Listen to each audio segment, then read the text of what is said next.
আসসালামু আলাইকুম। আশা করি সবাই ভালো আছেন। একজন ভাই জানতে চাইছে যে সংযুক্ত আরব আমিরাতের ভিসার আউটসাইডের বর্তমান কি অবস্থা? তার উদ্দেশ্যে ভিডিওটা করতেছি এবং আপনাদের কারো যদি এটা জানা থাকে সেও জেনে নিতে পারবেন। পুরো ভিডিওটা দেখবেন, দেখার পরে বুঝবেন ক্লিয়ার বিষয়টা কি। মাঝখান থেকে একটু দেখে অথবা ক্যাপশন দেখে অথবা ১ লাইন, ২ লাইন, ১০ সেকেন্ড, ২০ সেকেন্ড দেখে একটা মন্তব্য করে দিলেন বা না দেখে চলে গেলে বুঝবেন। বর্তমানে আমিরাতে ৩ ক্যাটাগরির ভিসা বাংলাদেশের জন্য খোলা আছে। কাজের ভিসা, কোনো ভিজিট না। তার মধ্যে ১ নম্বর হলো high profession visa. High profession visa কি? কোনো কোম্পানির বা যার এখানে লাইসেন্স আছে, তার যদি পোস্ট খালি থাকে, manager post, marketing manager, general manager এই ধরনের পোস্ট খালি থাকে, সে চাইলে আপনার জন্য এপ্লাই করতে পারবে। যদি আপনার অনার্স, ডিগ্রি, মাস্টার্স বা উপরের লেভেলের সার্টিফিকেট থাকে অরিজিনাল। আপনার সার্টিফিকেটটা বাংলাদেশ সরকার থেকে সত্যায়িত করার পরে যে এপ্লাই করবে তাকে দিবেন, সে বাংলাদেশ এম্বাসি আছে আমিরাতে, ওইখানে দিবে, দিয়ে ওইখান থেকে সত্যায়িত করে আমিরাত গভর্নমেন্টের কাছে আবেদন করবে।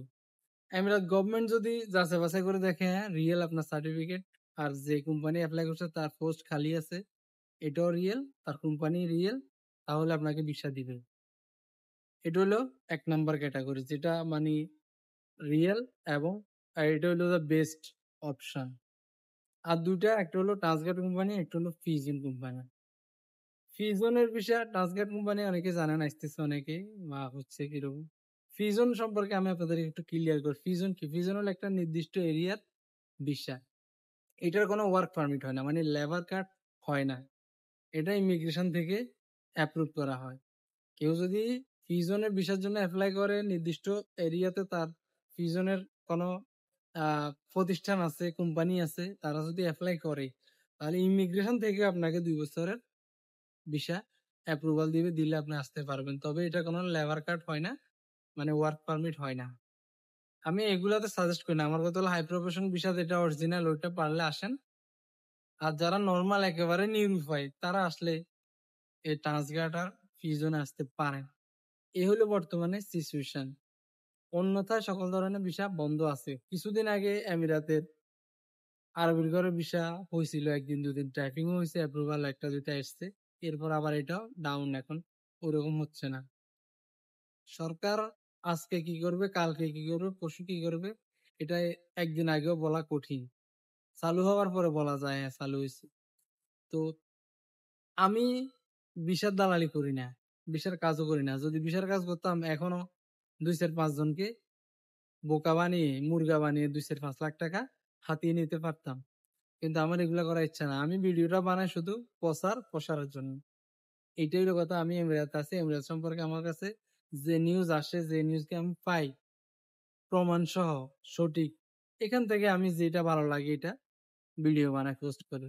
আপনার যদি এমিরাতের ভিসা সম্পর্কে বা আদার্স কোনো নিউজ বা আদার্স কোনো তথ্য আপনার যদি জানতে মন চায়, আমার চ্যানেলটার সাথে থাকবেন, অবশ্যই পাবেন। মাঝে মাঝে ভিডিও দিব। আর এই হলো বর্তমান অবস্থা। ৩ টা ক্যাটাগরি ভিসা খালি চালু আছে: হাই প্রফেশন, ট্রান্সগার্ড, ফিউশন। এছাড়া আর কোথাও কোনো ভিসা বাংলাদেশ থেকে বা আউটসাইড থেকে হচ্ছে না। সাবধান থাকবেন। কারণ মিডল ইস্টে যারা আসে এরা বেশিরভাগই মধ্যবিত্ত, গরিব। মধ্যবিত্তদেরও টানাটানি হয়ে যায় কি ৪-৫ লাখ টাকা খরচ করতে, ২-৩ লাখ টাকা খরচ করতে হয় না সুদের উপর ধানের উপর নিতে। দালালের ফাঁদে পড়ে জীবনটা শেষ করবেন না। যাদের অ্যাবিলিটি আছে তারা ইউরোপে ট্রাই করেন। ৫ লাখ টাকা দিয়ে আরব দেশগুলোতে আসি অনেক পস্তাইবেন। তার চেয়ে ভালো আরো ৫ লাখ টাকা দিয়ে ইউরোপ যাইতে পারলে সেটাই বেস্ট অপশন। তবুও যাদের আহ ইচ্ছা আরব গালফে আসার, কম টাকার মধ্যে অ্যাবিলিটি এইটুকু, আসতে পারেন। তবে অবশ্যই কাজ জেনে আসবেন, তাহলে কিছু করতে পারবেন। কাজ জানা নাই, শুধু টাইম লসে করবেন, এখানে আসি আর কিছু হবে না। ভালো থাকুন, সুস্থ থাকুন। সংযুক্ত আরব আমিরাত থেকে, আবুধাবি থেকে আমি শহীদুল ইসলাম। আসসালামু আলাইকুম।